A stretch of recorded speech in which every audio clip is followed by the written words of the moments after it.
त्रिवेज मीडियाच्या प्रेक्षकांचं पुन्हा एकदा स्वागत. आपण समाजाचे वेगवेगळे आणि ज्वलंत विषय त्याचप्रमाणे संवेदनशील विषय घेऊन आपण दररोज चर्चा करत असतो आणि या चर्चेच्या माध्यमातून समाजातलं एक सामाजिक परिवर्तन करण्याचा आपला प्रयास असतो. आणि या प्रयासाच्या कडीमध्ये आज आपण पुन्हा एकदा मान्य राजाराम पाटील सर, जे आगरी कोळी भंडारी आणि तमाम अपरांत जो प्रांत आहे, कोकण प्रांत आहे, मुंबई प्रांत आहे, यातील म्हणजे खऱ्या अर्थानं ज्याला आपण म्हणूया की इथल्या मूल निवासींचा जो लढा आहे तो प्रामुख्यानं ते देतात. आणि हा लढा केवळ भावनिक नाही, तर तो खरा अधिकारांचा, खऱ्या आपल्या साधन स्रोतांचा, जी नैसर्गिक साधन स्रोत आहेत, जी आपल्या मालकीची आहेत, त्यावर आपला मालकी हक्क प्रस्थापित करण्याचा जो लढा आहे, हा फार दिसायला सोपा असतो, परंतु हा अतिशय तीव्र आणि कडवा असा लढा असतो. परंतु गेल्या काही वर्षापासून त्यांनी हा लढा उभा केलाय. आणि त्याचप्रमाणे ज्या पद्धतीनं आगरी कोळी भंडारी माळी या सगळ्या समाजाचं बाहुल्य ज्या प्रदेशात आहे, त्या प्रदेशात उभारला गेलेला नवी मुंबई विमानतळ, या विमानतळाला दिबा पाटील साहेबांचं नाव देण्यात यावं यासाठी त्यांनी आंदोलन उभारलेलं आहे. त्याचप्रमाणे या क्षेत्रात त्यांनी लेनिनच्या संदर्भात आंदोलन उभारलेलं, त्या संदर्भात आपण त्यांची एक मुलाखत आधी घेतलीच होती. परंतु आज या दिबा पाटील सरांच्या नाव देण्यामागची त्यांची नेमकी भूमिका काय, हे आज आपण सर्वप्रथम त्यांच्याकडून जाणून घ्या. सर, तुमचं पुन्हा एकदा मीडियामध्ये पुन्हा एकदा स्वागत सर. सर, आज आपण थोड्याशा उलट्या क्रमाने या मुलाखतीला सुरुवात करूया. आज नवी मुंबई विमानतळावर जो वाद निर्माण झालेला आहे की या विमानतळाला तुम्ही जे आंदोलन उभं केलं आहे, त्या आंदोलनाच्या माध्यमातून एक मोठ्या प्रमाणात जी मागणी आली की या विमानतळाला दिबा पाटील साहेबांचं नाव देण्यात आलं.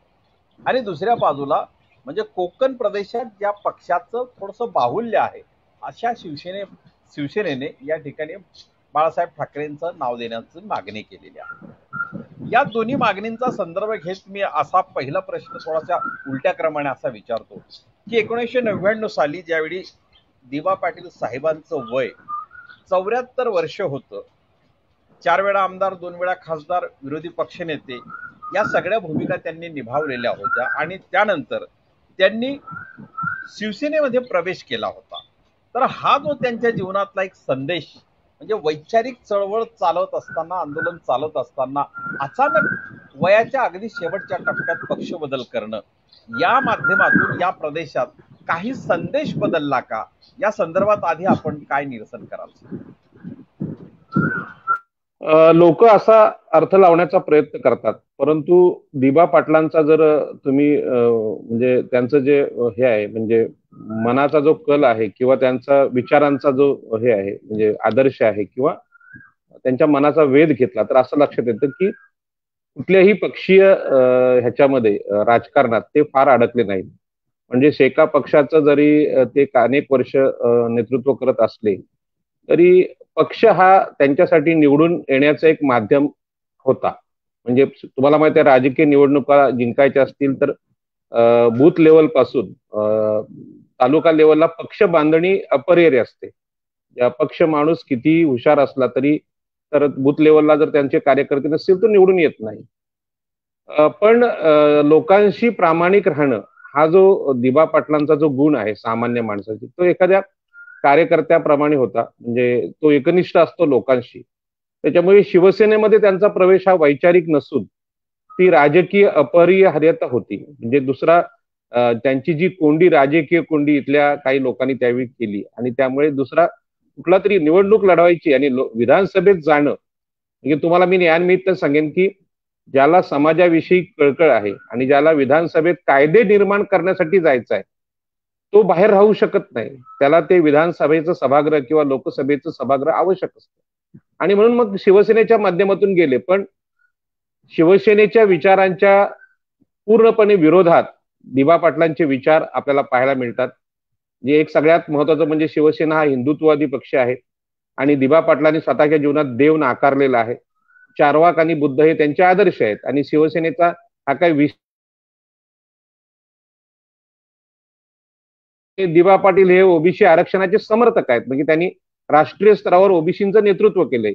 या अर्थाने पाहिलं तर राजकीय अपरिहार्यता असते. म्हणजे ज्याला राजकीय जीवन टिकवायचं आहे त्याला कुठला तरी पक्ष लागतो आणि मग अशा प्रकारचं पक्षीय आघाडी म्हणून शिवसेनेची त्यांनी निवड केली. त्यामुळे विचारांचं काय विशेष नाही, कारण ज्यांनी त्याच्या अगोदर म्हणजे शिवसेनेच्या जन्मा अगोदर आपल्या राजकीय जीवनाची सुरुवात केली आणि ज्या हिंदुत्वाच्या आधारे शिवसेना काम करते, तो देवच त्यांनी जर नाकारला असेल आणि बुद्ध, फुले, शाहू आंबेडकर यांचा आदर्श दिबा पाटलांचा असेल, तर त्यांना काय असा फरक पडत नाही की ते त्यांना कुठेही घेऊन जा. तर त्यांनी ते व्यक्तिगत जीवनात ती माणसं आपल्या जीवनाचा आदर्श कधीच सोडत नसतात. त्याच्यामुळे शिवसेनेच्या निवडणुकी लढण्यामध्ये आता शिवसैनिक लोक सांगतात की दिबांवर आम्ही उपकार केले वगैरे. जर खरोखर उपकार केले असते शिवसेनेतून ते निवडून आले असते. मी त्यांना जिंकण्यासाठी सेनेने प्रयत्न केलेले नाही. आणि एवढा महाराष्ट्राचा विरोधी पक्ष नेता आणि विद्वान असा ऍडव्होकेट असलेला दिबा पाटील साहेबांसारखा नेता जर त्यांना मोठंच करायचं असेल तर ते विधान परिषदेवर त्यांनी शिवसेनेने घेतलं असतं, राज्यसभेवर सुद्धा घेऊ शकले असते आणि शिवसेनेचं कायम नेतृत्व त्यांनी दिलं असतं. पण शिवसेनेला दिबा पाटलांसारखा असा महान नेता पचणारा नव्हता. आणि पाटील जर सेनेमध्ये असते तर आज सेना वेगळ्या ठिकाणी असती, म्हणजे सर्वसामान्य लोकांना न्याय देणारी असती.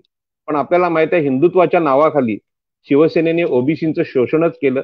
शिवसेनेमध्ये कधीही ओबीसी मुख्यमंत्री झाला नाही किंवा कुठलाही ओबीसी मंत्रिपदापर्यंत पोहोचला नाही की शिवसेनेने एखाद्या ओबीसीसाठी कुठलं चांगलं काम केलेलं आपल्याला पाहायला मिळत नाही. खास करून आगरी, कोळी, भंडारी, कराडी या जातींसाठी ज्यांच्या जीवावर शिवसेना मोठी झाली, त्यांच्या डोक्यावर त्यांनी उच्चवर्णीय नारायणराव मराठे म्हणजे नारायण राणे म्हणजे मराठा मुख्यमंत्री, मनोहर जोशी मराठा मुख्यमंत्री आणि आता दिबांच्या विरोधात खरं म्हणजे उभा ठाकलेला एकनाथ शिंदे हा मराठा मंत्री ठाण्यातला जो सातारचा आहे तो बसवलेला आहे.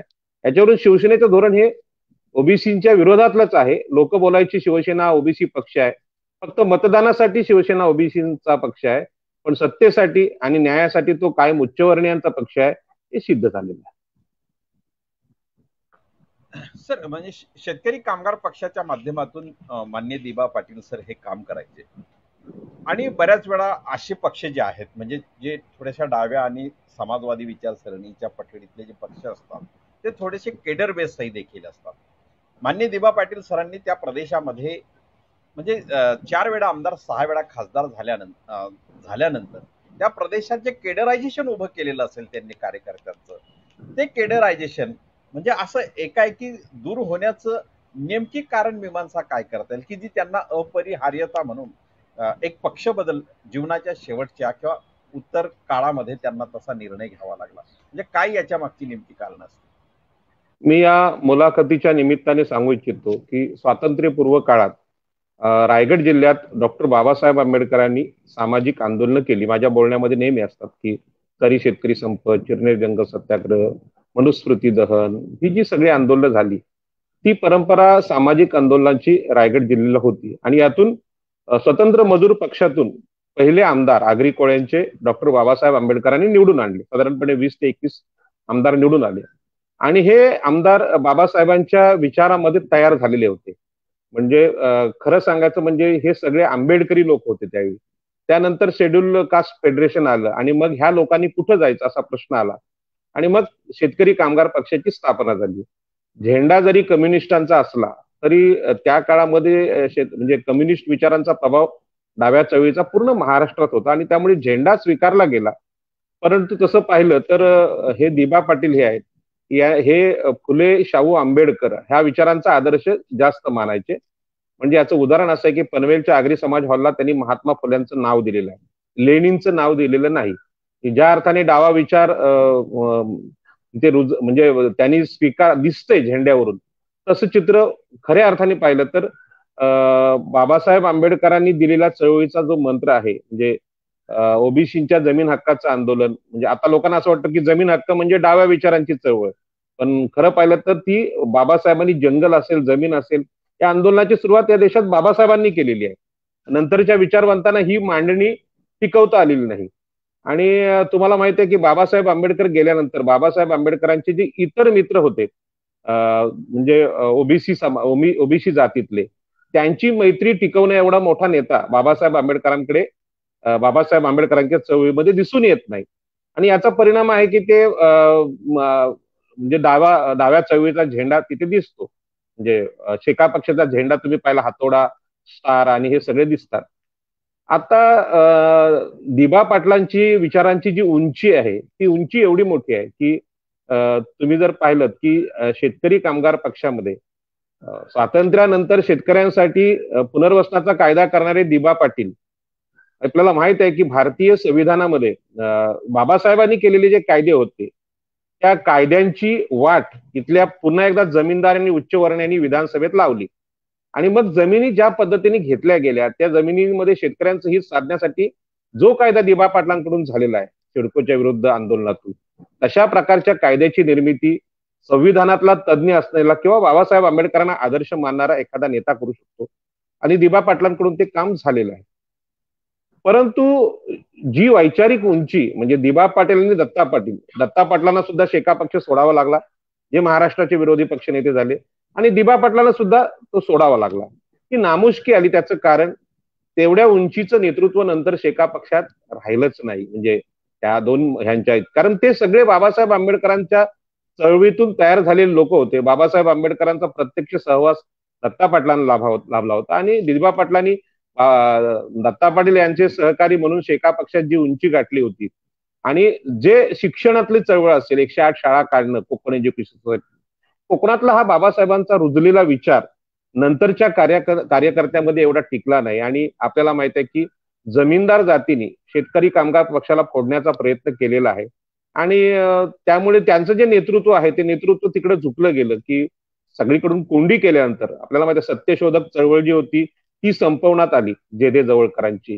त्या पद्धतीने शेका पक्षाचा वैचारिक जो वारसा होता तो वैचारिक वारसा नेतृत्व संपवण्यात आलं आणि त्याचा परिणाम या दोन्ही लोकांना भोगावा लागला. आणि आपण पाहतो की खूप मोठा माणूस विचारवंत असेल तर त्या विचारवंत माणसाला पेलण्याची ताकद आता फार कमी राहिलेली आहे. म्हणजे आता तुम्ही भाजपचं जरी उदाहरण घेतलं तर अटल बिहारी वाजपेयी कसेही असतील पण त्यांनी 40 वर्ष लोकसभेमध्ये एक स्वतःची अशी उंची गाठली होती आणि त्यांना सगळेजण मान देत होते. म्हणजे काँग्रेस सुद्धा त्यांना मान देत होती कारण ते शीलवान, म्हणजे त्या अर्थाने म्हणजे त्यांच्या शीलाशी त्यांच्या तत्वाशी मनुस्मृतीचा असेल किंवा संघाचा असेल तर ते आपलं तत्वज्ञान मांडत होते कुठे लोकसभेमध्ये. तसं दिबा पाटील हे एक उत्तुंग व्यक्तिमत्व होतं की ते खरं म्हणजे बाबासाहेबांचा विचार घेऊन ते लढत होते. परंतु त्यांच्यावर जेवढं साहित्य किंवा माहिती आपल्यापर्यंत यायला पाहिजे तशी आलेली दिसत नाही. किंबहुना देव न मानणारे दोन नेते दिबा पाटील आणि दत्ता पाटील हे आगरी समाजात ओबीसी मध्ये झाले. ओबीसी बांधवांनी एवढी उंची गाठणं, देव न मानणं याचा अर्थ वैज्ञानिकतेचा स्वीकार करणं. म्हणजे भगवान बुद्धांनी चार्वाकांनी ही खोट्या कल्पना स्वर्ग देव ह्या नाकारल्या होत्या आणि आजही लोकांना हे समजत नाही की अशी जी व्यक्तिमत्व आहेत ती कशातून तयार झाली, तर तो बाबासाहेबांच्या विचारांचा प्रभाव होता.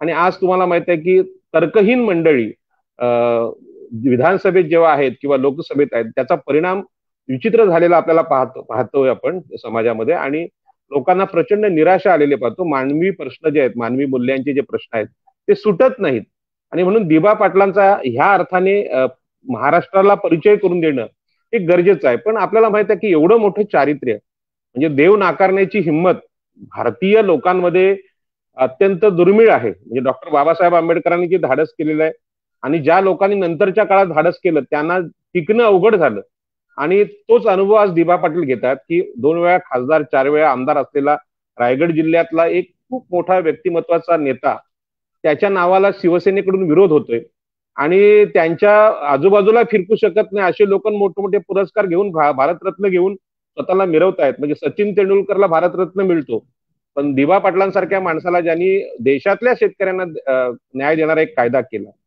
महात्मा ज्योतिबा फुलेंना त्यांनी गुरु मानलं, त्या महात्मा ज्योतिबा फुले असतील, सावित्रीबाई फुले असतील, यांना भारतरत्न मिळू शकत नाही. हा वैचारिक उंची असलेल्या नेतृत्वाचा या देशातला हा जो पराभव आहे, हा पराभव हेच सांगतो की सगळ्या त्या काळच्या चळवळी संपवण्याचं काम महाराष्ट्रातल्या राज्यकर्त्यांनी केले आणि आपण त्यामध्ये पुरोगामी म्हणणारे शरद पवार हे कितीही उत्तुंग व्यक्तिमत्व म्हणून गौरविलं गेलं असलं तरी सुद्धा आज सर्व असलेले शरद पवार दिबा पाटलांच्या नावाला बाळासाहेब ठाकरेंचा पर्याय देतात. हे त्यांचं मन अजूनही संकुचित क्षत्रिय वृत्ती, सरंजामी वृत्ती सोडायला तयार नाही, ही सिद्ध झालेली गोष्ट आहे. त्यामुळे हा दिबा पाटलांचा पराभव नाही त्यांचं नाव येणं, हा पराभव इथल्या राज्यकर्त्या उच्चवर्णीय क्षत्रिय जातींचा ती विकृती आहे. आणि म्हणून दिवा पाटलांचा हा विचार आज तरुणांमध्ये जास्त लोकप्रिय झालाय. जुने लोक होते ज्यांनी शरद पवारांबरोबर काँग्रेस बरोबर ऍडजस्टमेंट केले ते कधीच बोलत नव्हते. तरुणांच्या मनामध्ये हा विचार गेला आणि ही चळवळ उभी राहिली आणि खऱ्या अर्थाने ही चळवळ आजही तरुणांची आहे आणि ती कधी थांबणार नाही. ती वाढत जाणार. जसे जसे अन्याय अत्याचार वाढतील तशी ती वाढत जाईल. म्हणजे आपण ज्या पद्धतीने आता मांडणी करतायत किंवा एकूण दिबा पाटील साहेबांचं जे आपण व्यक्तिमत्व पाहतो ते राजकारणात जरी ते पदाधिकारी असले किंवा आमदार खासदार जरी असले तरी त्यांचा खरा जो व्यक्तिमत्वाचा भाग होता तो कार्यकर्त्याचा, विचारवंताचा, अशा प्रकारचा होता. माननीय दिबा पाटील साहेब यांनी सिडकोच्या विरोधात संघर्ष घेऊन म्हणजे जमीन हक्काचा लढा त्या भागामध्ये दिला आणि तो लढा एका सशस्त्र संघर्षानंतर, सशस्त्र म्हणण्यापेक्षा म्हणजे एक रक्तरंजित संघर्षापर्यंत तो पोहोचला, परंतु त्या लढ्याला यश आलं. एखादा लढा एवढ्या टोकाला नेऊन त्या प्रदेशातलं व्यक्तिमत्व, त्या व्यक्तिमत्वाचा दबाव सिडको सारख्या सार्वजनिक किंवा शासकीय संस्थेला का वाटू नये की आज सिडको करून त्यांच्या नावाचा प्रस्ताव या विमानतळाला नामकरणासाठी देण्यात यावा, की हे जन आंदोलन कधी उभं राहू शकेल असा विश्वास सिडकोला का वाटला नाही? तिथं नेमकं काय याच्या मागे काय कारण असतील?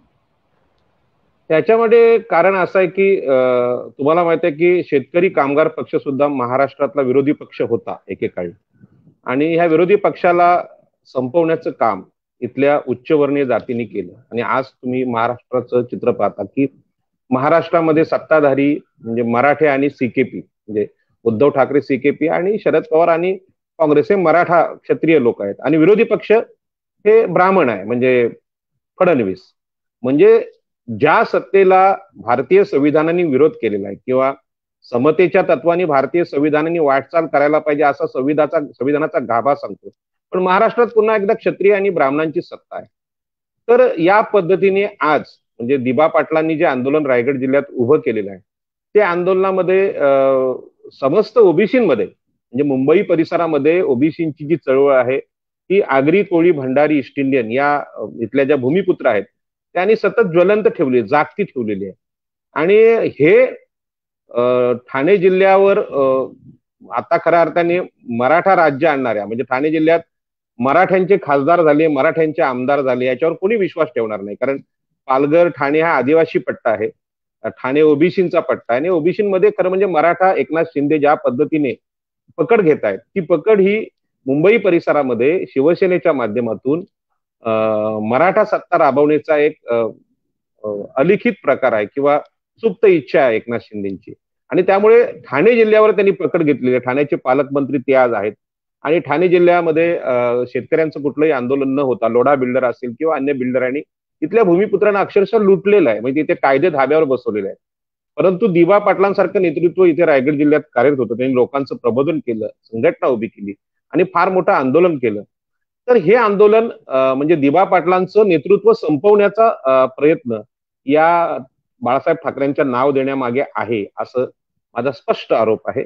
आणि ह्यामध्ये ओबीसी चळवळ पूर्ण संपवून टाकायची हा उद्देश आपल्याला माहित आहे. आणि शिवसेनेची निर्मिती सुद्धा संयुक्त महाराष्ट्राची जी खरी मराठी चळवळ होती म्हणजे मराठी लोकांच्या हक्कांची, तर ती मराठी माणसांची चळवळ, मराठ्यांची चळवळ करण्याचं काम शिवसेनेने केलं. आणि म्हणून शिवसेनेने कायम आरक्षणाला विरोध केला, पण मराठा आरक्षणाची वेळ आल्यानंतर त्यांनी मराठा आरक्षणाला पाठिंबा दिला. याचा अर्थच असा की मागासवर्गीयांच्या आरक्षणासाठी वेगवेगळे पक्ष वेगवेगळ्या पद्धतीने महाराष्ट्रात आणि देशात उभे केले जातात. ओबीसींकडे अशा प्रकारची संघटन करण्याची क्षमता उभी राहत नाही, मग त्याला साधनांची जोड नसेल किंवा अन्य काय असेल आणि त्याचा फायदा उच्चवर्णीय लोक घेतात आणि ही सत्ता सतत पुन्हा एकदा सर्व पक्षीयांमध्ये ब्राह्मण आणि मराठ्यांची दिसून येते आणि त्यांच्यामध्ये एक अलिखित युती आहे. आज दिबा पाटलांच्या बाजूने कुठलाही राजकीय पक्ष उभा राहत नाही. नाना पटोलेंनी, मगाशी आपली चर्चा झाली, नाना पटोलेंनी पहिल्यांदा पाठिंबा दिलाय, ते ओबीसी आहेत आणि त्यांना कळलेलं आहे, काँग्रेसला कळलेलं आहे की काँग्रेसचे अनेक कायदे महाराष्ट्रात आणून सुद्धा इथल्या सरंजामी मराठ्यांनी ते सामान्य माणसांपर्यंत ओबीसी एससी एसटी पर्यंत जाऊच दिले नाहीत. आणि म्हणून काँग्रेसला थोडीफार जाग आलेली दिसते, पण मला वाटत नाही काँग्रेसचं जे संख्याबळ आहे त्यानुसार नाना पटोलेंना फार मोठा संघर्ष उभा करावा लागेल. पण दिबा पाटलांच्या नावाने हे वातावरण मुंबई परिसरात तयार होते ही एक आशेची गोष्ट आहे. सर, दिबा पाटील साहेबांचं नाव म्हणजे एकूण सिडको बरोबरचा संघर्ष आणि प्रत्यक्ष विमानतळ बांधण्याची जी सुरुवाती खूप आधी झाली, परंतु नामकरणाचं जे आंदोलन आहे हे सुरुवातीपासूनच राहिलं आहे की ते अलीकडच्या काळामध्ये ते उभं करण्यात आलं? नेमकी या आंदोलनाची परिस्थिती किंवा आंदोलनाचा जन्म कसा झाला नेमका? पनवेल उरण म्हटलं की दिबा पाटील साहेबांना दुसऱ्या कुठल्याही नेतृत्वाचा पर्यायच नाही. म्हणजे ज्यांना पनवेल उरण रायगड म्हणजे ठाणे जिल्हा म्हणजे नवी मुंबई ही माहीत आहे, त्यांना माहित आहे की ते घराघरामध्ये शेतकऱ्यांना न्याय देऊन रक्तरंजित संघर्ष करून म्हणजे 5 माणसं इथली हुतात्मे झाली आणि हजारो जखमी झाली.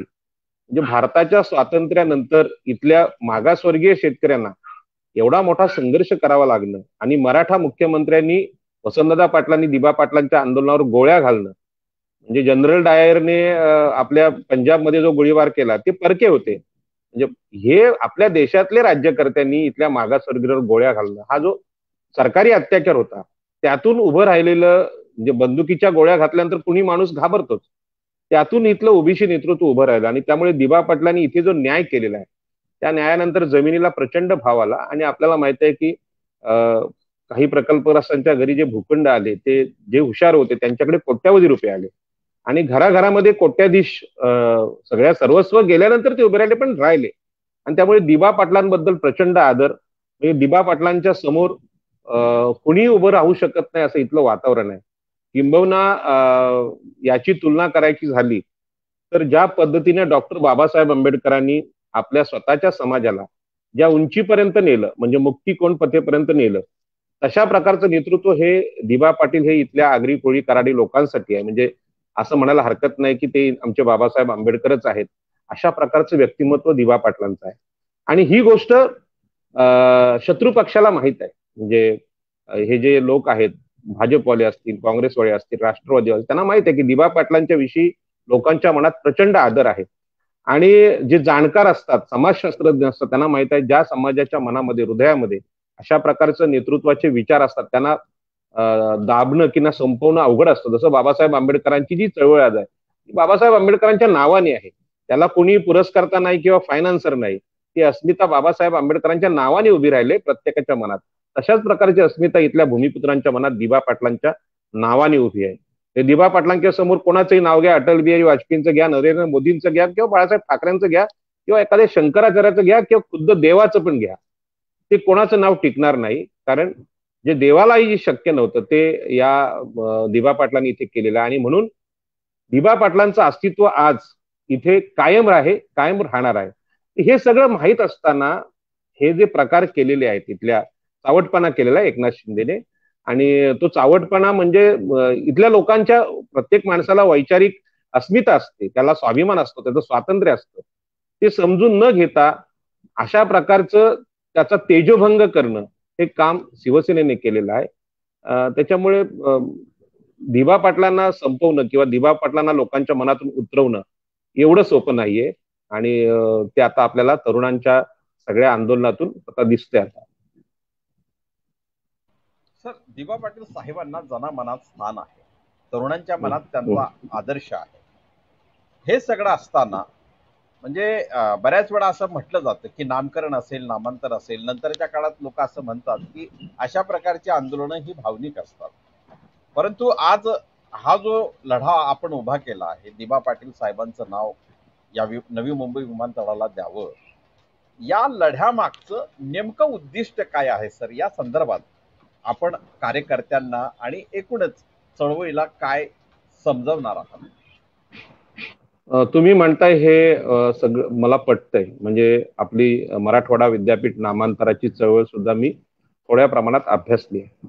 आणि मग लोकांना अशाही भावनिक केलं जातं. ज्यांच्याकडे सत्ता असते ते सत्ता अशा पद्धतीने राबवतात. म्हणजे पोलीस खातं, गृह खातं ज्यांच्याकडे असेल ते आज चळवळीतल्या लोकांवर अनेक खोटे खटले दाखल करतात, त्यात अनेक तरुण उद्ध्वस्त होतात. हा आपला अनुभव आहे. तर याच्यामध्ये आपले सगळेच नेते म्हणजे डॉक्टर बाबासाहेब आंबेडकर असतील तर बाबासाहेब आंबेडकर कधीच भावनिक झाले नव्हते.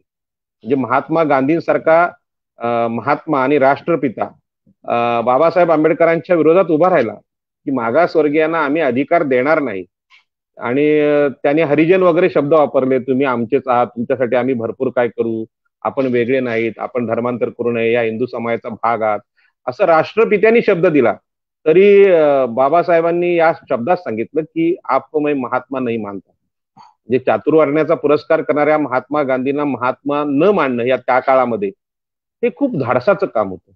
आणि आजही हिंदू हृदय सम्राट बाळासाहेब ठाकरेंना नाकारून दिबा पाटलांचं नाव द्या असं म्हणणारी तरुण मंडळी ही राजकारणाच्या पलीकडे आहेत.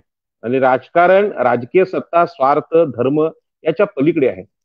माणुसकी हाच मोठा धर्म आहे. आणि आम्हाला म्हणून न्याय दिला ज्या दिबा पाटलांनी, त्यांच्यासाठी जीव ओवाळून टाकण्याची ही तरुणांमधली जी श्रीमंती आहे ती इथल्या भांडवलदारांना कधीच समजणार नाही. आणि म्हणून आज या आंदोलनाचं चित्र हे भावनिक दिसत असलं तरी ते भावनिक केलेल्या इथल्या ठेकेदार लोकांनी, म्हणजे आमच्या जी दिबा पाटलांची जी कमिटी आहे ती सगळे ठेकेदार आणि कॉन्ट्रॅक्टर लोक आहेत. त्यांना असं वाटतं की दिबा पाटलांचं नाव द्यायचं आणि एकदाचा विमानतळाचा प्रश्न मिटवून टाकायचा. परंतु मी पुन्हा एकदा डॉक्टर बाबासाहेब आंबेडकर आणि दिबा पाटलांनी चारवाक आणि बुद्धाला आपला आदर्श मानलं होतं. आणि त्यांनी, तुम्हाला माहिती आहे की त्यांनी स्पष्ट सांगितलं की आकाशात स्वर्ग वगैरे नाही, माणसाला सुखी व्हायचं तर जमिनीवरच तो होऊ शकतो. माणसाचं जीवन अमूल्य आहे आणि या अमूल्य जीवासाठी जे जे काही करता येईल ते जमिनीवरच करायचं. त्यासाठी आपल्या ह्या स्वातंत्र्यासाठी, मानसिक स्वातंत्र्यासाठी रक्तरंजित संघर्ष झाला तरी चालेल. हे जे दिबा पाटलांनी जो संघर्ष उभा केलाय तो अत्यंत वास्तववादी आहे. आणि म्हणून दिबा पाटलांचा जो विचार आहे तिकडे मी तुमचं लक्ष घेऊन घेतो. आपला प्रश्न अत्यंत महत्वाचा आहे की दिबा पाटलांनी 70 साली झालेल्या भूसंपादनासाठी 84 ला आंदोलन केलं आणि 12.5% तत्व उदयास आलं. परंतु ते पुनर्वसन दिबा पाटलांच्या मृत्यूनंतर सुद्धा आजही झालेलं नाही. पण या आंदोलनामध्ये कुणीही 12.5%चे 100% पुनर्वसन पूर्ण करावं असा आग्रह मुख्यमंत्र्यांकडे किंवा एकनाथ शिंदेकडे धरत नाही. कारण हे सगळे नेते आहेत, हे नेत्यांना वेगळ्या पद्धतीने दिबा पाटलांना पण संपवायचं आहे. म्हणजे कधी कधी आपल्याला माहित आहे की जो माणूस विचारांनी संपत नाही त्याचं दैवतीकरण केलं जातं. आज तशीच स्थिती आहे की दिबा पाटलांचं नाव द्या म्हणजे सगळं गोड होईल. पण जे 12.5%चे अजूनही अपूर्ण पुनर्वसन आहे त्याच्याविषयी कोण बोलत नाही. त्यानंतर राहिला प्रश्न विमानतळाचा. विमानतळाचं हे जे भूसंपादन आहे 13ला झालं. दिबा पाटलांच्या उतरत्या काळात त्यांच्या मृत्यूनंतर हे सगळ्या गोष्टी घडल्या. आणि दिबा पाटलांचं जे तत्व होतं की दिबा पाटील इथला कुठलाही गाव उठवायला तयार नव्हते. म्हणजे दत्ता पाटील आणि दिबा पाटील यांनी असा आग्रह धरला सेजच्या आंदोलनात, आमची गावं इथून आम्ही उठवणार नाही. सिडकोच्या वेळी दिबा पाटलांनी सुद्धा गावं आमची उठवणार नाही आणि गावठाणांचा संघर्ष कायम ठेवला. परंतु नंतरच्या नेत्यांनी आपल्याला भरावाचे 3-3 हजाराचे ठेके मिळणार आहेत या हेतून सिडकोने आमिष दाखवल्यानंतर गाव उठवण्याच्या निर्णयाला मूकसंमती दिली. आणि तेच लोक आज दिबा पाटलांचं नाव घेऊन आंदोलनात पण आहेत. ह्यामध्ये ती गावं उठवल्यानंतर जी उद्ध्वस्तता आणि 2000 वर्षांची जी गावं आहेत, परंपरा आहे, त्यामध्ये बौद्ध लेणी सुद्धा होती, ती उद्ध्वस्त केली गेली, लोक रस्त्यावर आली. त्या विमानतळाचं पुनर्वसन सुद्धा आजही झालेलं नाही. आणि तुम्हाला मी हे सांगेन की या विमानतळामध्ये 74% विमानतळ हा खाजगी आहे, म्हणजे आज अदानीच्या नावावर आहे, आणि 26% शासनाचा आहे. पण या कुठल्याही नेत्यांनी हे सांगितलं नाही की हा विमानतळ भूसंपादनाच्या प्रक्रियेच्या अगोदरपासून 74% जर खाजगी असेल तर महाराष्ट्र शासनाने शेतकऱ्यांच्या जमिनी कवडीमोल भावाने घेऊन तो विमानतळ अदानीच्या ताब्यात आम्हाला द्यायचा हे जर सांगितलं असतं तर लोकांनी त्याला नक्कीच विरोध केला असता. परंतु सर्वपक्षीय नेते जे आहेत त्यांनी ही गोष्ट लपवून ठेवली आणि आज 74% खाजगी विमानतळ म्हणजे अदानीचं असेल तर ते दिबा पाटलांचंच काय, बाळासाहेब ठाकरेंचं नाव तरी कशाला देतील? कारण अदानी हा उद्योगपती आहे आणि अदानीचा विमानतळ अदानीच्या नावाने ओळखला जाणार.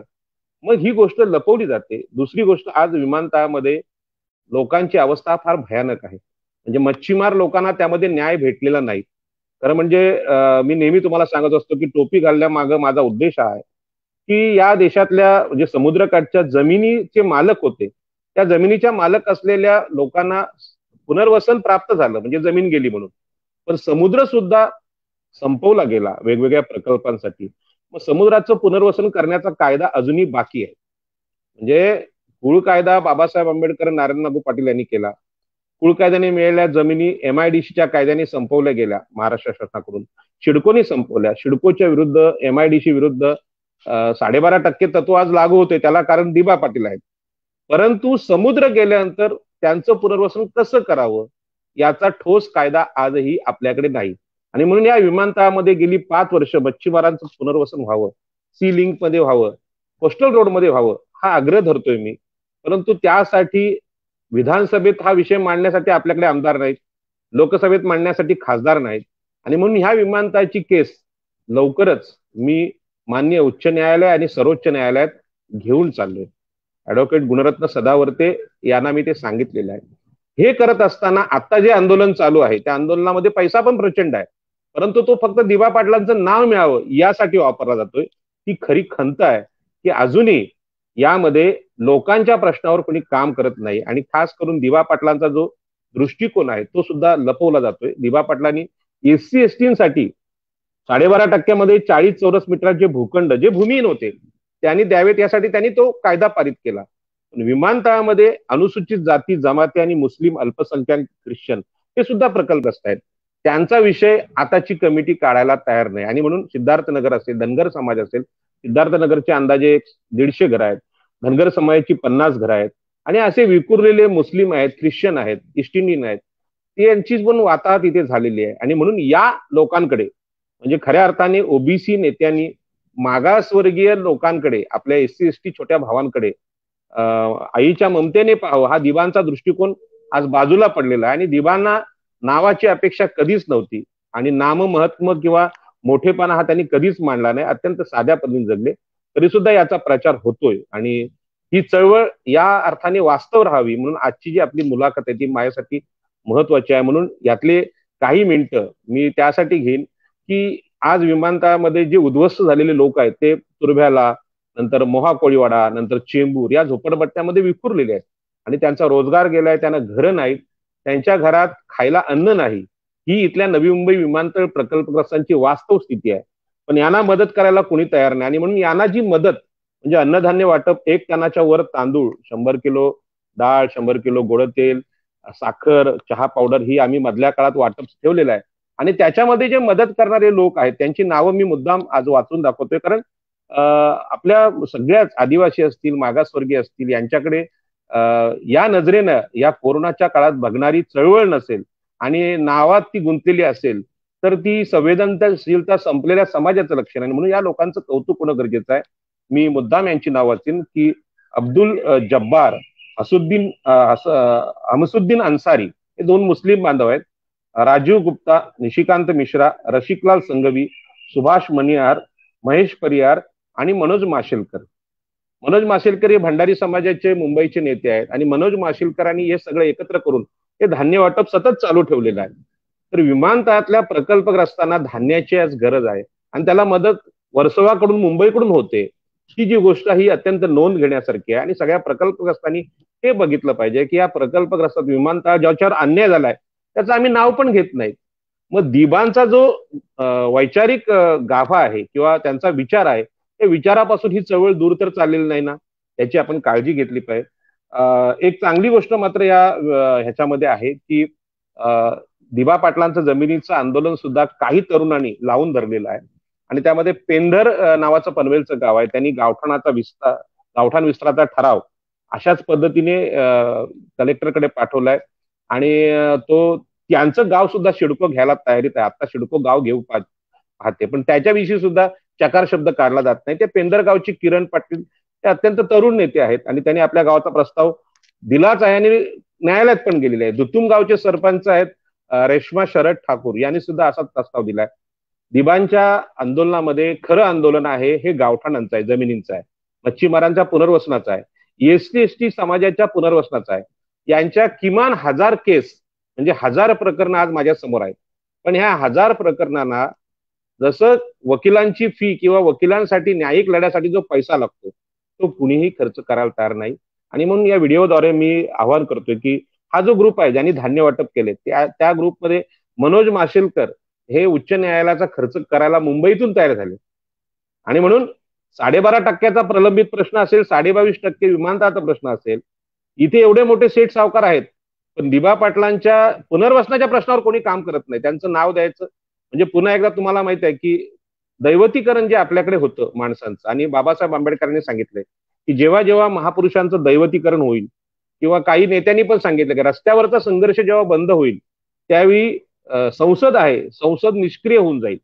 आणि म्हणून लोकांच्या न्यायाचा जो विषय दिबा पाटलांनी रस्त्यावर आणला, वकील असलेल्या दिबा पाटलांनी खासदारांनी रस्त्यावरची आंदोलनं केली बाबासाहेब आंबेडकरांनी रस्त्यावरची आंदोलनं केली, ही रस्त्यावरची आंदोलनं बंद होत असतील आणि केवळ नावामध्ये चळवळ जर गुंती जात असेल तर हा एक प्रकारचं नवीन कर्मकांड हे हिंदू धर्मामध्ये मोठ्या प्रमाणात आहे.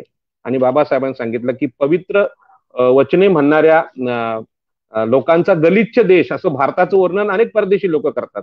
वचनं तर खूप चांगली आहेत पण प्रत्यक्ष काम नाही. आणि म्हणून दिवा पाटलांचं प्रत्यक्ष काम आहे, त्यांचं जे जीवन आहे त्याच्यापासून ही चळवळ दूर जाऊ नये. आणि म्हणून हे आपण सातत्य लावून धरले की ह्या दिवा पाटलांच्या आंदोलनामध्ये अशा महाराष्ट्र लेवलला अनेक मुलाखती देऊन प्रत्यक्ष धान्य वाटप असेल.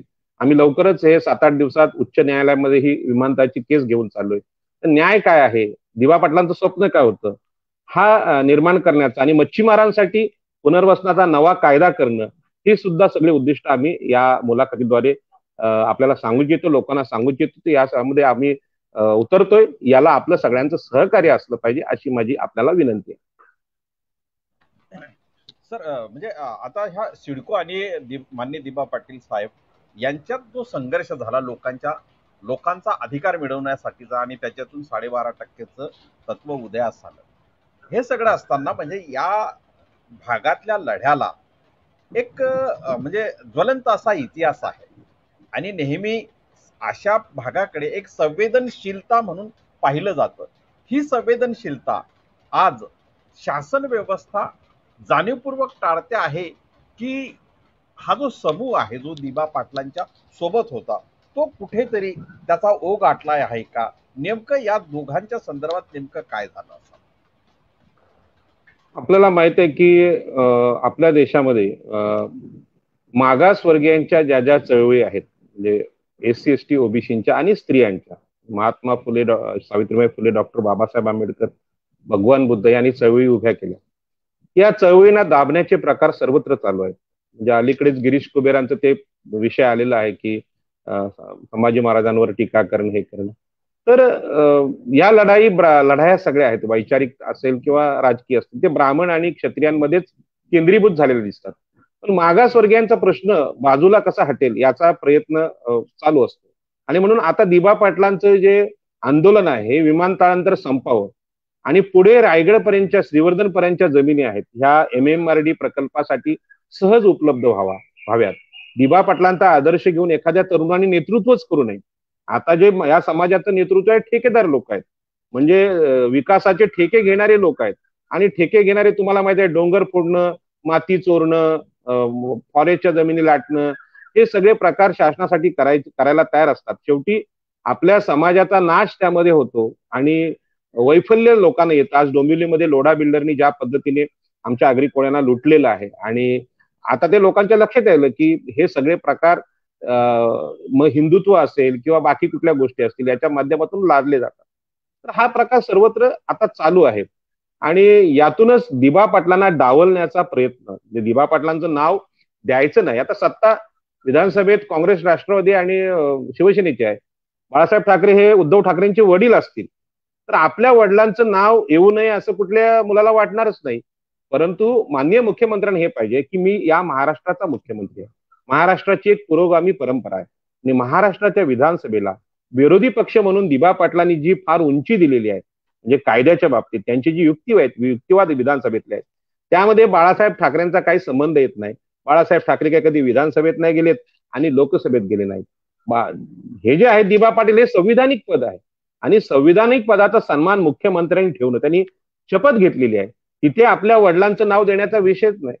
म्हणजे माझे वडील मला खूप प्रिय आहेत, परंतु भारतीय संविधानाचे जे जे क्षेत्र आहेत त्यामध्ये माझं कर्तृत्व असू शकतं पण माझ्या वडिलांचं नसेल तर ती मी मान्य केलं पाहिजे की माझ्या हृदयात, माझ्या घरात वडिलांची पूजा करेन माझ्या, तो विषय वेगळा. परंतु तिथे विमानतळ, आंतरराष्ट्रीय विमानतळ बाळासाहेब ठाकरेंचं नाव देणं आणि ते पण मुख्यमंत्र्यांनी, हा कोडगेपणा झाला, निर्लज्जपणा झाला. याचं कुठलाही सभ्य माणूस पुरस्कार करणार नाही. आणि म्हणून दिबा पाटील साहेबांच्या नावाला आता कोणी असा आग्रह धरत नसेल, कोण त्यांचा हक्काचा वारसदार नसेल, त्यांचा मुलगा आमदार नसेल, त्यांचा मुलगा खासदार नसेल, याचा अर्थ त्या नेतृत्वाने जे काम केलेलं. आता बाबासाहेब आंबेडकरांचं पाहतोय आपण, बाबासाहेब आंबेडकरांना अनेक सगळे तरुण पिता म्हणायला तयार आहेत की आम्ही ते आमचे पिता आहात. म्हणजे तशाच प्रकारची स्थिती आज विमानतळामध्ये तरुणांनी केलेली आहे की दिबा पाटील हे आमचे वडील आहेत, आमचे पिताश्री आहेत. आणि या अर्थाने दिबा पाटलांना डावलण्याचा जो प्रयत्न होतोय तो प्रयत्न या महाराष्ट्रातल्या ब्राह्मण, मराठा या जमीनदार सरंजामी लोकांचा प्रयत्न आहे, पण तो यशस्वी होणार नाही. आणि मला माहिती आहे की दिबा पाटलांच्या नावामुळे उलट ओबीसींची चळवळ उफाळून येणार आहे. जसं अनेक तत्वचिंतक सांगतात की जिवंतपणी बाबासाहेब आंबेडकर जेवढे धोकादायक होते विषमतावाद्यांना, मनुवाद्यांना, त्यांच्या मृत्यूनंतर ते अधिक धोकादायक, 1000 पटीने धोकादायक झाले. तसेच दिबा पाटील सुद्धा त्यांच्या मृत्यू पश्चात अत्यंत तेजस्वी आणि या सरंजामी जमीनदार लोकांना धोकादायक झाले. सगळे ओबीसी महाराष्ट्रातले इथे संघटित होणार आहेत. ही गोष्ट सरकारने लक्षात घ्यावी आणि इथल्या अप्रांत भूमीचा, ठाणे, रायगड, मुंबई या उपरांत भूमीचा हा इतिहास आहे की यांच्यावर कोणालाही राज्य करता आलं नाही. इंग्रज असतील, पोर्तुगीज असतील, मोघल असतील, यांना पूर्णपणे कधीच जिंकता आले नाहीत. कोळीवाडे 200 गावठाणं यांच्यावर कुठल्या संस्कृतीचा कसलाही परिणाम झाला नाही, किंबहुना मनु संस्कृतीचा परिणाम कोळीवाड्यांवर झाला नाही. हुंडा नाकारण्याची मातृसत्ताक परंपरा भगवान बुद्धाच्या काळापासून आजही तिथे टिकून आहे. समुद्राच्या आरमाराची व्यापाराची परंपरा टिकून आहे. त्यामुळे एकनाथ शिंदेना असं वाटत असेल की शिवसेनेच्या माध्यमातून आम्ही आगरी कोळ्यांना दाबू, ते आताच शिवसेनाच उद्ध्वस्त होईल. कारण आगरी कोळी भंडाऱ्यांना जर काढलं तर शिवसेनेत काहीच शिल्लक राहणार नाही. जसं छत्रपती शिवाजी महाराजांच्या लढाईमध्ये मागासवर्गीय जाती ज्या पद्धतीने लढल्या, न्हावी असतील, मदारी, मेहतर वगैरे जी मंडळी असतील, म्हणजे आपले प्राण त्यांनी महाराजांसाठी दिले. असे प्राण कधी मराठ्यांनी दिलेले नाहीत. ते सरदारकीसाठी लढलेले आहेत, सत्तेसाठी लढलेले आहेत, जमीनदारीसाठी लढले आहेत. पण परंतु जीव देण्याचं काम इथल्या ओबीसी, एससी, एसटी लोकांनी केलं. पण त्यांच्याविषयी लिहिण्याचं काम करणारी मंडळी आपल्याकडे नाहीत. ज्या पद्धतीने किरीश कुबेर आज पेशव्यांवर लिहितात आणि ते संभाजीराजांवर टीका करतात, तसे लेखक ब्राह्मणांकडे आहेत, मराठ्यांकडे आहेत. पण ओबीसीना आपल्या नेत्यांची चरित्र लिहावीत असं वाटत नाही. म्हणून दिबा पाटलांचं चरित्र या अर्थाने अजूनही आलेलं नाही, कोणी लिहिलेलं नाही. आणि म्हणून लोकांना, महाराष्ट्रालाही माहित नाही की एवढा मोठा ओबीसीचा नेता झाला. आणि मंडल आयोगाच्या आंदोलनात दिबा पाटील सगळ्यात पुढे होते. अनेक जनार्दन पाटील असतील, ऍडव्होकेट जनार्दन पाटील असतील, कोठेकर असतील, जगन्नाथ कोठेकर असतील, ह्या मंडळींनी फार मोठं काम केलं. आणि आरक्षणाच्या आत्ताच्या लढाईत, म्हणजे मागासवर्गीयांचं पदोन्नतीतलं आरक्षण रद्द होत असेल, त्यामध्ये ओबीसींनी एकत्र लढलं पाहिजे, समस्त मागासवर्गीयांनी एकत्र लढलं पाहिजे. ही जी वृत्ती आहे ती वृत्ती टिकवायची असेल तर मागच्या नेत्यांची चरित्र समोर आली पाहिजेत. अशा प्रकारची लेखक मंडळी नाहीत. एक चांगलं आहे की 3 वे मीडिया आज ह्या मुलाखतीने डायरेक्ट मुलाखती घेते आणि मुलाखती ह्या प्रत्यक्ष पुस्तकापेक्षा जास्त प्रभावी असतात. आणि म्हणून या पद्धतीने हा विचार महाराष्ट्रात जावा असा प्रयत्न, म्हणजे 10 तारखेला आम्ही एक आंदोलन ठेवले, नंतर 24 जूनला एक ठेवले. या मधल्या काळामध्ये या चर्चांद्वारे दिबा पाटील संपूर्ण महाराष्ट्रात पोहोचावेत हा माझा सुद्धा प्रयत्न आहे. सर, दिबा पाटील साहेबांच्या व्यक्तिमत्वाकडे जर आपण पाहिलं तर सिडकोच्या विरोधात त्यांचं जे आंदोलन होतं त्याच्यातून त्यांनी समाजासाठी काही फायदे ही पदरात पाडून घेतले. त्याची परिणती आपल्याला 12.5% तत्वाच्या उदयात दिसते. विमानतळाच्या संदर्भामध्ये त्याच्या उभारणीपासून तर जे आंदोलन चाललं, या आंदोलनामध्ये म्हणजे याच घटकांना कुठला तरी या आंदोलनातून काही फायदा, म्हणजे विस्थापन झालं, सांस्कृतिक काही विध्वस्तीकरण निश्चित असेलच. कारण समाज जेव्हा विभाजित होतो किंवा विस्थापित होतो तेव्हा संस्कृतीवरही त्याचा परिणाम होतो. परंतु हे सगळं त्यागूनही काही त्याचे लाभ या आंदोलनातून समाजासाठी मिळवून घेण्याचे काही प्रयत्न झाले का, आणि त्याला काही दुजोरा सिडकोकडून म्हणा किंवा विमानतळ प्रकल्पाकडून म्हणा काही तसा मिळाला? नाही, आता तुम्ही चांगला प्रश्न विचारला. सकाळीच मला आमचे एक मित्र डॉक्टर विजय कदम यांनी एक आर्टिकल पाठवलं. त्यांनी असं म्हटलं की पदोन्नतीतलं आरक्षण रद्द झालं, परंतु त्याविषयी समाजात आक्रोश दिसत नाही. तर त्याचं कारण काय? तर त्यांनी सांगितलं की बाबा ते पदोन्नतीतलं आरक्षण ज्यांना मिळतं आणि ज्यांना नोकऱ्या मिळून ते नोकरीचे फायदे घेतात, ते लोक एकदा प्रमोशन घेतलं की समाजाकडे बघून पाहत नाहीत. तर म्हणजे आरक्षणामागे प्रत्येकाला नोकरी मिळावी हा उद्देश नाही, तर लाखातून एकाला नोकरी मिळते त्या मागासवर्गीय जातीतल्या माणसाला, आणि त्या माणसानं पाठीमागे राहिलेल्या समाजाकडे बघावं, हे संविधानकारांची, बाबासाहेबांची अपेक्षा होती. त्यांनी शिष्यवृत्ती देऊन इंग्लंड अमेरिकेला ज्या लोकांना पाठवलं त्यांनी सुद्धा समाजासाठी काम करावं म्हणून त्यांना शिष्यवृत्ती दिली हे बाबासाहेब सांगतात. परंतु शिकलेल्या लोकांनीच आम्हाला फसवलं, हे जे बाबासाहेबांचं जे वाक्य होतं ते सत्य आहे. आज केवळ शेतकऱ्यांना भूखंड मिळाले नाहीत, तर सिडकोकडून आम्ही शिष्यवृत्त्या घेतल्या, ती तुटपुंजी असेल, म्हणजे 5,000 रुपयांची असेल, पण यामधून शिक्षणाची चळवळ सुद्धा इथे बऱ्यापैकी चालवली गेली आणि दिबा पाटील आणि दत्ता पाटलांनी यांनी शाळा काढल्या मोठ्या प्रमाणात. त्यातून सुद्धा शिकलेली मंडळी नोकऱ्यांना लागली. ओबीसी आरक्षणाचा त्यांनी फायदा घेतला. जरी आज आमचे तरुण म्हणत असतील की ओबीसीचं आरक्षणाचा आम्हाला काहीच फायदा नाही, तर त्यांना असं ठसवलं गेलं की आरक्षण हे एससी एसटी किंवा बौद्ध बांधवांचीच प्रॉपर्टी आहे, बाकीच्या लोकांना आरक्षणाचा फायदा होत नाही. परंतु त्यामध्ये आम्ही मागासवर्गीय नाहीत असं दाखवण्याचा सुप्त हेतू असतो. पण आज सिडकोमध्ये आमची ओबीसी युनियन आहे, आमचे मित्र निलेश तांडेल त्याचे अध्यक्ष आहेत, विनोद पाटील आहेत. एससी एसटी युनियन आहे, त्या एस एस टी युनियन आपण नरेंद्र हिरेंना ओळखता, राहुल कांबळेंना ओळखता. तर हे सगळे मागासवर्गीय मंडळी आज सिडकोमध्ये ऑफिस टाकून बसलेत आणि नेतृत्व करतायत. जे मागासवर्गीय मंडळींची युनियन सिडकोमध्ये असणं आणि ती अत्यंत चांगल्या पद्धतीने चालते आणि ती चांगल्या पद्धतीने काम करते. परंतु या आंदोलनामध्ये त्यांनी आपल्या पाठीमागे राहिलेल्या भावांकडे बघण्याचा जो दृष्टिकोन असायला पाहिजे, जो जितका मोठा असायला पाहिजे तितका मोठा नाही. आणि म्हणून शिकलेल्या लोकांचा दृष्टिकोन या चळवळीकडे किंवा दिबांच्या आंदोलनाकडे सकारात्मक नसल्यामुळे दिबा पाटलांवर पुस्तकं येत नाहीत. कारण म्हणजे BA BCom झालेले लोक असतात, तेच अशी पुस्तकं लिहू शकतात. आणि मला अशी अपेक्षा आहे की सिडको युनियनने अशा प्रकारच्या साहित्याची निर्मिती करण्यासाठी म्हणजे आपल्या आयुष्यातल्या एक दिवसाचा पगार जरी दिला तरी निश्चितपणे चांगलं साहित्य, चांगला चित्रपट एखादा येऊ शकतो. आणि ज्यांच्यामुळे आज आम्ही प्रकल्पग्रस्त म्हणून या सिडकोमध्ये लागलो, कारण दिबा पाटील हे दोन्ही ठिकाणी नेतृत्व करतात. प्रकल्पग्रस्तांचे पण नेते आहेत आणि ओबीसीचे पण नेते आहेत. ओबीसीचे नेते या अर्थाने आहेत की एससी एसटीचं समर्थन करणारे नेते आहेत. जे आताचे ओबीसी नेते आहेत त्यांच्यामध्ये एससी एसटी भावांसाठी लढण्याची वृत्ती कमी प्रमाणात दिसते.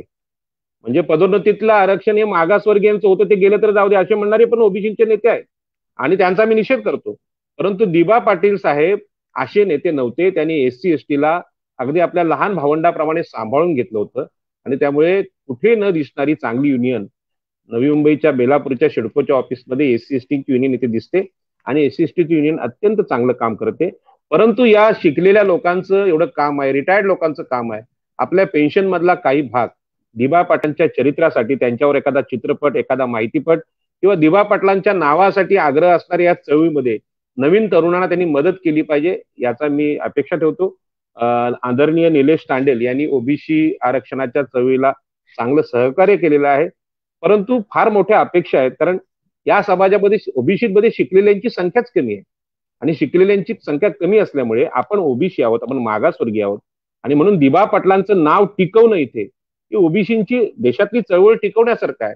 आणि मग ओबीसींचं राजकारण सुद्धा दिबा पाटील, दत्ता पाटलांनी ज्या पद्धतीने महाराष्ट्रात केलं, विधानसभेचे विरोधी पक्ष नेते 2 ओबीसी नेते झाले होते, इतकं धाडस आता विद्यमान कुठल्याही नेतृत्वामध्ये नाही. म्हणजे आमचे गणेश नाईक असतील, हे अत्यंत बलाढ्य आर्थिक दृष्टीने नेते आहेत. रामशेठ ठाकूर हे बलाढ्य नेते आहेत. पण या दोघांनाही असं वाटत नाही की महाराष्ट्रात ओबीसी आरक्षणाची वाताहत चालू आहे. ओबीसींचं स्थानिक स्वराज्य संस्थांमधलं आरक्षण संपवलं जाते, ओबीसींचं नाव, दिबा पाटलांचं नाव संपवलं जाते. त्यावर कशा पद्धतीने चांगल्या पद्धतीने काम करता येईल हे खरं म्हणजे त्यांच्याकडून अपेक्षा आहेत. पण आज 1 तारीख आहे, 10 तारखेला पहिलं आंदोलन आहे, 24 तारखेला दुसरं आंदोलन आहे. हे सगळ्या नेते माझ्याशी चांगले संबंध ठेवून आहेत, अत्यंत आदर मला देतात. पण आता त्यांनी आपली संपत्ती, आपली ताकद दिबा पाटलांच्या या आंदोलनामध्ये लावणं, म्हणजे दिबा पाटलांच्या केवळ नावासाठी मी म्हणणार नाही की एक प्रकल्पग्रस्त आज पुनर्वसनापासून वंचित आहेत, त्यांच्या न्यायिक लढ्यासाठी आपली मदत देणं ही काळाची गरज आहे. किंवा सिडकोला ठणकावून सांगितलं पाहिजे की विमानतळातल्या शेवटच्या प्रकल्पग्रस्तांचं जोपर्यंत पुनर्वसन होत नाही तोपर्यंत आमचा विमानतळाला विरोध राहील. आणि दिबा पाटलांचं नाव दिल्याशिवाय विमानतळातली एखादं वाहन बाहेर जाणार नाही, एखादा आतमध्ये येणार नाही आणि विमान उडण्याचा विषय जिथे येणार नाही, अशा प्रकारचा टोकाचा आग्रह दिबा पाटलांच्या नावाचा व्हावा ही माझी इच्छा आहे. तर बऱ्याच वेळा कुठलंही आंदोलन जेव्हा सुरू असतं तेव्हा शासकीय पातळीवर, शासन पातळीवर निश्चित काही तडजोडींचे मार्ग, म्हणजे चर्चेतून म्हणा किंवा काय म्हणा, की यासाठी आम्ही हे करू पाहतो, ते करू पाहतो, अशा प्रकारची आश्वासनं दिली जातात.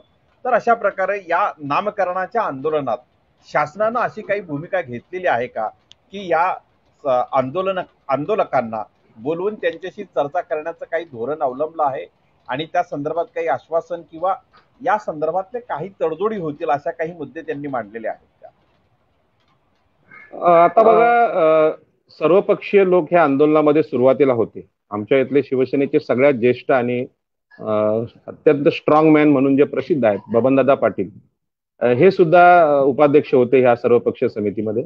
परंतु शिवसेनेकडून आग्रह आला आणि त्यांनी सांगितलं की नाही, आम्ही दिबा पाटलांच्या नावाला नाही, बाळासाहेब ठाकरेंच्या नावाला आम्ही पाठिंबा देतो. आता याच्या पाठीमाग सगळ्या परिसराला, ह्या पनवेल उरणला माहित आहे की इथल्या प्रत्येक प्रकल्पग्रस्ताच्या हिताचं काम दिबा पाटलांनी केलं आणि त्याचे फायदे सगळ्यात जास्त या ठेकेदार नेत्यांनी घेतले. शाळांचे कोट्यावधींचे भूखंड घेतलेले आहेत, बबनदादांनी सुद्धा घेतलेले आहेत, सगळ्या नेत्यांनी आमचे घेतलेले आहेत. पण नावाच्या वेळी मात्र बाळासाहेब ठाकरेंचं त्यांनी नावाला सपोर्ट केला. आणि मला असं वाटतं की हे जे नेतृत्व आहे आताचं, त्यांना असेच भूखंड किंवा काही आमिष किंवा विकासाची कामं मिळतील तसा एक एक नेता फुटून जाऊ शकतो. आणि म्हणून यामध्ये मी तरुणांची कडून अपेक्षा ठेवली. तरुणांची चळवळ ही स्वतंत्र आहे, तरुणांना ह्या लोकांनी आपल्या कमिटीवर घेतलेलं नाही. याचा हेतूच हा आहे की समजा जी काही बोलणी होईल, तुम्ही म्हणता ना मांडवली, म्हणजे हे आता वैचारिक वगैरे काय नसतं. आता काय असतं, आपली पोट भरणं, म्हणजे आपल्याला काहीतरी ठेकेदारी भेटली की हे लोकांचं समाधान होऊन एक एक एक एक बाजूला पडेल. त्यावेळी जे टिकून राहतील ते नवीन तरुण राहतील. आणि ह्या तरुणांची संख्या फार मोठी आहे आणि ते चांगलं फेसबुकला इकडे तिकडे बोलतात आणि धावपळ त्यांचीच आहे. त्यांच्या जीवावरच दिबा पाटलांची चळवळ उभी आहे. आणि म्हणून ते तरुण अत्यंत एकनिष्ठ आहेत दिबांशी, आणि तेच तरुण चळवळ टिकवतील. बाकीच्या ह्या नेत्यांवर माझा अजिबात विश्वास नाही. म्हणजे मी कुठल्याही उद्योगधंद्या किंवा उद्योगपतींच्या विरोधात नाही. ते आमचे जे लोक दिबा पाटलांच्या आंदोलनात उद्योगपती झालेत त्यांचा गौरव आणि अभिमानच आहे. म्हणजे जय म्हात्रे असतील, रामशेठ ठाकूर असतील, यांनी जे प्रभाव या आमच्या भागात विकास होत असेल तर त्यामध्ये आमचाही विकास झाला पाहिजे आणि त्यांनी ते कर्तृत्व सिद्ध केलेलं आहे. त्यांच्याबद्दल प्रचंड आदर आहे. पण ही पण लक्षात ठेवली पाहिजे की तुमच्या धंद्यासाठी दिबा पाटलांचा बळी कोणी देऊ नये. दिबा पाटलांच्या नावाचा किंवा प्रकल्पग्रस्तांच्या न्यायाचा बळी जर कुठले भांडवलदार देत असतील तर तुम्ही तिथे बसू नये. ते नेतृत्व तरुणांनी करावं, तरुणांना पुढाकार द्या. आपण व्यावसायिक बोलणी करावी आणि व्यावसायिक मांडवल्या ज्या असतात त्यामध्ये समाजाच्या अस्मितेचा, आगरी कोळ्यांच्या, ओबीसींच्या स्वातंत्र्याच्या विषयाचा बळी तुम्ही देत असाल तर निश्चितपणे तुमच्या पाठीमाग जरी आम्ही तिथे नसलो तरी आम्ही आहोत. आणि आम्ही चळवळ कधी थंड पडू देणार नाही. मग ती चळवळ मला माहित आहे गरिबीची चळवळ असेल, त्यामध्ये साधन संपत्तीची कमी असेल, पण ते आंदोलन संपलं जाणार नाही याची काळजी आमचे सगळे तरुण कार्यकर्ते घेतील. मी माझ्या या सगळ्या तरुण मित्रांची इथे नावं घेत नाही, परंतु फार मोठी संख्येने पालघर, ठाणे, मुंबई आणि रायगड मधले तरुण या दिबांच्या नावासाठी आज आग्रह धरतायत. खरं म्हणजे त्यांनी दिबांना कधी पाहिलं पण नाही, पण केवळ वैचारिक आदर्श म्हणून त्यांनी ही चळवळ अत्यंत चांगल्या पद्धतीने लढवलेली आहे. सर, एक शेवटचा प्रश्न या संदर्भात विचारू पाहतो की माननीय दिबा पाटील साहेबांचं नाव नवी मुंबई विमानतळाला द्यावं, या आंदोलनाचा जो निर्धार आहे, या निर्धाराचं निर्णायक टोक काय असेल? या निर्धाराचं ते कायमचं जे टोक आहे त्यामध्ये इथले सगळे प्रकल्पग्रस्त आहेत. म्हणजे विमानतळात ज्यांच्या जमिनी गेल्यात ते, 12.5% आंदोलनात जमिनी गेल्यात ते, मुंबईचा कोस्टल रोड, सी लिंक आणि येणाऱ्या नैना प्रकल्प, MMRD प्रकल्प, त्यामध्ये ओबीसी, SC, ST या शेवटच्या प्रकल्पाला न्याय देण्याचे जे तत्वज्ञान दिबानी निर्माण केलं ते तरुणांमध्ये रुजवणं हा माझ्या दृष्टीने ह्या आंदोलनाचा हेतू आहे. आणि हे तरुण जर उभे राहिले तर निश्चितपणे या भागामध्ये, ठाणे, मुंबईमध्ये, रायगड जिल्ह्यामध्ये, या अप्रांत प्रदेशामध्ये तरुणांची ही चळवळ राजकीय स्वरूपात आपल्याला दिसेल. इथले शिवसेना असेल, मनसे असेल, काँग्रेस असेल, राष्ट्रवादी असेल, तिथल्या ओबीसीना त्यांना दाबता येणार नाही आणि राजकीय परिणाम होऊन या विधानसभेत काही आमदार जातील, लोकसभेत पण आमदार जातील. आणि शेवटी तुम्हाला माहित आहे दिबा पाटील यांनी राजकारणाला वाईट म्हटलं नव्हतं. 4 वेळा आमदार आणि 2 वेळा खासदार झालेला माणूस राजकारण वाईट आहे असं कधीच म्हणणारा नव्हता. आणि आज जे तरुणांमध्ये न्यूनगंड पसरवलाय राजकीय नेत्यांनी की राजकारण वाईट आहे, तिकडे पडू नका. पण मी तरुणांना संदेश देईन की खासदारकी लढली पाहिजे, आमदारकी लढली पाहिजे. मी सुद्धा आमदारकी आणि खासदारकी 2 वेळा लढलो. आपण जिंकलो नाहीत कारण आपल्याला माहित आहे की आपली साधन संपत्ती तेवढी नाही. पण लढण्याची परंपरा ही आपण सोडू नये. म्हणजे आपल्या तलवारीला गंज लागू देऊ नये. कधीतरी अशी लढाई होईल की त्या लढाईमध्ये ओबीसी, SC, ST यांचं राज्य या महाराष्ट्रात आणि देशात येईल आणि त्यावेळी आपल्या महापुरुषांना आम्ही न्याय देऊ. परंतु अंतिमता उद्देश हा शेवटच्या मागासवर्गीय माणसाला, SC, ST, आदिवासी उपेक्षित वंचित यांना न्याय देणं हाच असला पाहिजे. दिबा पाटलांचा तो खरा दृष्टिकोन आहे. आणि म्हणून दिबा पाटलांनी या इथल्या माणसाला, मागासवर्गीय माणसाला न्याय देण्यासाठी बाबासाहेब आंबेडकरांचा दृष्टिकोन आत्मसात केला, चार्वाकांचा आणि बुद्धांचा वास्तववादी दृष्टिकोन आत्मसात केला आणि आकाशातला स्वर्ग, चमत्कार, स्वर्गातले सगळे फायदे नाकारले, देव सुद्धा नाकारला.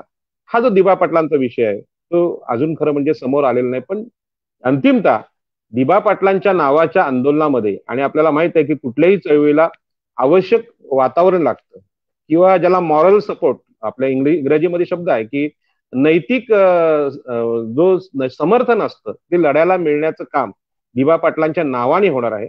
आणि म्हणून दिबा पाटलांचं नाव, खरं म्हणजे मी सुद्धा नावाचं किंवा नाम जप जो असतो भक्तीतला असेल, राजकारणातला असेल किंवा समाजकारणातला असेल, तो मानणारा नाही, व्यक्तिवाद मानणारा नाही, व्यक्तिपूजा मानणारा मी नाही. आम्ही माणसाचं कर्म, माणसाचं कर्तृत्व याला सन्मान देणारे आहोत. तरी सुद्धा दिबा पाटलांचं नाव हे आत्ता या लढ्यासाठी एक मंत्र होऊन गेलेलं आहे. म्हणजे त्या मंत्राशिवाय वातावरण निर्मिती होणार नाही. आणि म्हणून मनुस्मृतीच्या मंत्रांना संपवायचं असेल तर दिबा पाटील हा ओबीसी मंत्र आहे. आणि ओबीसीच्या या नेत्याला आम्ही पूर्ण देशात घेऊन जाऊ. आजच्या या मुलाखतीत हेच सांगेन की आमचं जे आंदोलन ठाणे, रायगड, प्रांत प्रदेशात आत्ताच खूप स्ट्रॉंग आहे, परंतु सगळ्या महाराष्ट्रातल्या जिल्ह्यात या 10 तारखेपर्यंत मला घेऊन जायचं आहे. आणि 10 तारखेनंतर 24 तारखेपर्यंत ओबीसीचे जे उत्तर प्रदेश, बिहार इकडचे मोठे मोठे बलाढ्य नेते असतील, लालू प्रसाद यादव असतील, शरद यादव असतील, या सगळ्या ओबीसी नेत्यांचे दिबा पाटील हे मित्र होते.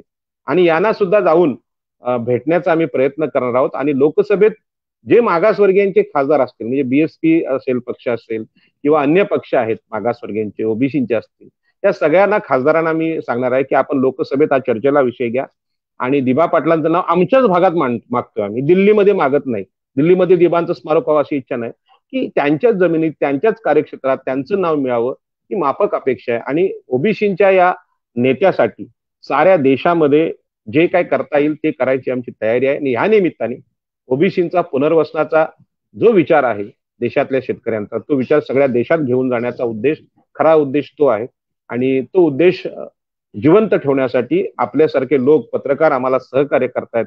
त्या सगळ्या पत्रकारांना मी धन्यवाद देऊ इच्छितो. आणि या निमित्ताने त्रिवे मीडियाच्या माध्यमातून इतर पत्रकारांना पण सांगू इच्छितो की मागासवर्गीयांच्या हक्काची चळवळ लढणारा जो जो नेता आहे, जो जो महापुरुष आहे, त्यांचं नाव आम्ही उचलून धरणं ही काळाची गरज आहे. कारण ही माणसं अशी आहेत की देवांनाही या देशात मागासवर्गीयांचं कल्याण करणं जमलं नाही, ते या माणसांनी केलेलं आहे. आणि माणसाच्या कर्तृत्वाचा सन्मान करणं हे आपल्या सगळ्या माणसांचं काम आहे. देवालयांसाठी कोट्यावधी रुपये तिजोरीत पडलेले आहेत, देवालयांसाठी धूप, आरत्या, जेवणावळी चालू आहेत. पण कोरोनामध्ये आज आमच्याकडे हॉस्पिटल्स नाहीत, आमच्याकडे इंजेक्शन्स नाहीत, आमच्याकडे ऑक्सिजनच नाहीत. भारतीय माणसांची ही अवस्था इथल्या दैववादी आणि आकाशातल्या मुक्ती शोधणाऱ्या लोकांनी केलेली आहे. आणि म्हणून दिबांसारखे जमिनीवरचे रक्त सांडणारे नेते हे खऱ्या अर्थाने मानवी कल्याणाचे नवे आदर्श आहेत. त्यांना आम्ही जपलं पाहिजे, त्यांचं नाव मोठं केलं पाहिजे, त्यांना घराघरात नेलं पाहिजे, तरुणांकडे नेलं पाहिजे, असं मला वाटतं. सर, नवी मुंबई विमानतळाचा नामकरणाच्या प्रश्नाच्या निमित्तानं आपण संपूर्ण दिबा पाटील साहेबांच्या चळवळीला, अप्रांत भागातल्या चळवळीला आणि आजच्या तरुणांच्या नव्या विचारांना जो काही उजाळा दिला, त्यातून एक विश्वास निर्माण होतो की येणारा काळ हा सामाजिक न्यायासाठी अतिशय आशादायी आहे. कारण ज्या तरुणांना तुम्ही या आंदोलनात आणलेलं आहे ते एक प्रकारचा सामाजिक न्यायाच्याच आंदोलनाचा भाग आहे. त्यामुळे आपल्या या आंदोलनाला शुभेच्छा देताना, आज आपण म्हणजे पावसाळी वातावरण असताना, हे आमच्याकडे पाऊस सुरू आहे, तुमच्याकडे निश्चित असेल पावसाळी वातावरणात थोडाफार व्यत्यय आला असेल, परंतु ज्या पद्धतीनं आपण या विषयाला न्याय दिला त्याबद्दल आपले मनापूर्वक आभार आणि धन्यवाद. आपण सीवेज मीडियाला धन्यवाद.